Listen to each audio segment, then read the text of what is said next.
Just how badly were the feds out to get Donald Trump? And where does the House intelligence investigation stand now? Joining me to discuss that and more is the chair of the House Intelligence Committee, Republican Congressman Devin Nunes. All right, good evening, Congressman. Judge, great to be with you. Well, it's great to have you on tonight. You know, yesterday you sent yet another letter to Congressman Gowdy and Goodlatte asking that they question individuals openly in this continuing alleged Trump-Russia collusion investigation. And now it appears that your letter includes up to 42 letters, some of them from the executive office of President Obama, as well as the State Department and DOJ and FBI. What is different about your third letter? Well, the third letter is about Fusion GPS and all the people that are in that realm of Fusion GPS that could have been involved handling the dossier, digging up the dirt, and feeding it into the FBI. And right now, in terms of this information going to the FBI, it seems that you went from the initial, who paid for this dossier?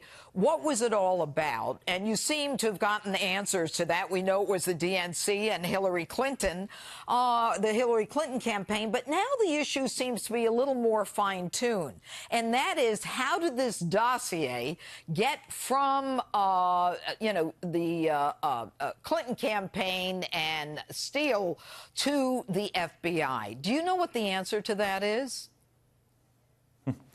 We don't know the answer to that. We think it could have come from many directions, right? So we know that one of John McCain's former staffers did it. We think that many people in the press had this and actually also gave it to the FBI. At the same time, Christopher Steele was supposedly working with the FBI. So there's lots of ways that it made it through. So what we're really asking for, though, is for these 42 people to be interviewed in public. I would suggest I can't control how they do the interviews and conduct the interviews, but I would think that they would want to do more deposition type. So let the Republicans ask an hour of questions of the witness at a time, then let the Democrats give them an hour. Have it be televised, because these 42 people really help us get to the bottom of, was Trump really colluding with Russia, or was this an orchestrated effort by the left, working with the FBI and DOJ to frame the president and many people involved to dig up dirt to start this investigation. Well, and that's why I think it would be helpful to have all this done in public. Well, clearly in public, but when you talk about a deposition, that is somewhat different than the run-of-the-mill hearing where, the right gets up and says, I'm the greatest guy who ever lived and you're awful, or the left gets up and says, we're the greatest guys who ever lived and you're awful. You never get answers from these witnesses. It's almost like a circus. It's the same all the time. You think that a deposition will get into more in-depth information? Will it allow for the basis of a criminal predicate prosecution in the event that they lie? Yeah, and I also believe, Judge, that there's a task force that the Oversight Committee and the Judiciary Committee have set up, made up of 5 Republicans and 5 Democrats. So let each one have an hour at a time to ask questions of these witnesses so that you don't get the grandstanding, you don't get the political speeches. I think that would be worth a lot more for not only the Congress, but ultimately the American people to understand what information each witness has that's relevant to this matter. Okay. And, Congressman, one of the things that I find so fascinating is that the House, I believe it was last week, gave the Department of Justice until yesterday to give them information, this House resolution, or a deadline for DOJ and the FBI to come clean on the beginning of the Trump investigation, or as the FBI called it, Operation Hurricane. Do you know, number one, did Congress get any information from the FBI and DOJ? And number two, if they didn't, where are we with this?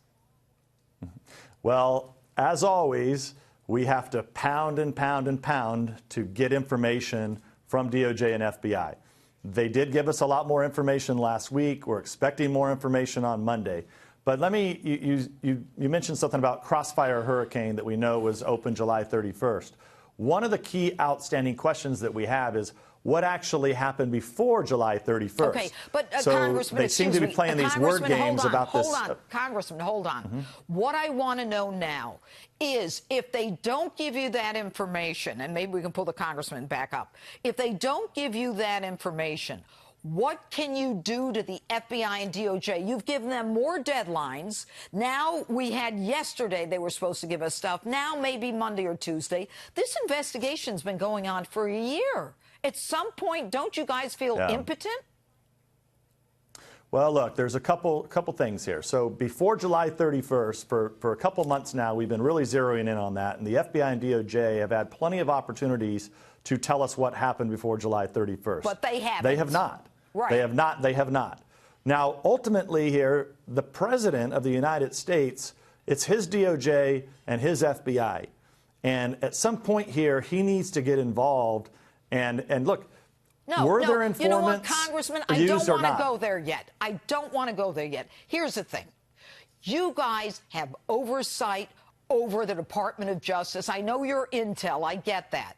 The American people have been watching this circus play out where you guys tell the DOJ and the FBI, we want these records. You then go through the charade, not you in particular, Congressman, of sending a letter and saying, we want this by Friday. You don't get it on Friday. Maybe we'll get it Monday or Tuesday. What my viewers want to know, what the American people want to know, with all due respect to you, and I don't think anyone has had more pushback than you, and for that I give you tremendous kudos. I really do. But it's almost as though Congress shouldn't even bother at this point. And we can talk about the president. But what do you have in terms of a sanction? Otherwise, you guys should be working on legislation. Well, look, ultimately, we have the job of oversight. Okay, they have to comply with us. They've slowly complied. And look, part of what we've uncovered here, let's not forget, it's Congress that's helped help uncover the dossier, the dirt, who paid for it. It's just been, look, when people are trying to hide this, like the Democratic Party and the Clinton campaign were trying to hide in conjunction with the FBI and DOJ didn't want the American public to know any of this. So we do have a few outstanding documents that they do need to give us. Okay, it's very, very important. So, you know, what steps do we have? Look, we have other steps we can take. We can hold in contempt. But at the end of the day here, we do need to know what happened before July 31st. That's what we're really trying to get to. Right. If you look at phase 3 of the investigation, like we talked about just a moment ago, having the 42 people come and testify, I think will be very powerful for the Congress and for the American people to have transparency and sunlight in this whole mess. But what we're looking at on that full screen is the beginning of what the FBI and the DOJ says is the investigation into the President Trump. July 31, 2016, then candidate Trump. If FBI and DOJ, right where that middle line is, say that's when we began the investigation, and you now find out that a counterintelligence investigation was started against a presidential campaign a week after the guy gets a nomination to be Republican candidate for president, and in fact is before that, then we've got a counterintelligence at the level of a third world country. That is correct. So I think any involvement, even in Crossfire Hurricane, of informants being paid to go into the Trump campaign is something that a red line that we've never crossed before. But what could be even worse is if there were informants that were being run into Trump and a Trump campaign and their associates before July 31st, which would be even worse. So this is why at the end of the day, we have to hold these hearings, we have to ask these questions, and ultimately, the President of the United States is going to have to declassify all this information so the American public knows exactly what the counterintelligence resources that we have in this country, what they were used for. Why do you think the president is not? Why do you think the president is not declassifying? You know, I don't know. The FISA is very frustrating to me because I think that pieces of the FISA that was got on Carter Page, right? That we've had an ongoing feud about this for many, many months.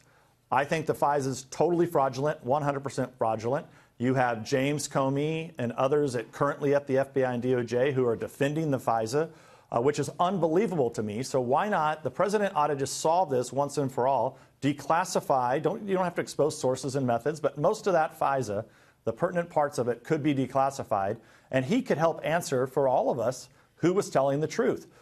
Were they justified to get a FISA warrant on Carter Page or not?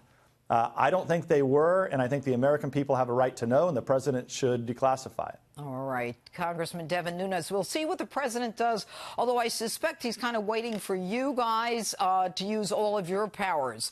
But it would certainly put an end to this ongoing investigation. But I want to thank you for all your efforts on behalf of getting out the truth and putting some sunlight into our government. Congressman Chairman Devin Nunes, thank you so much.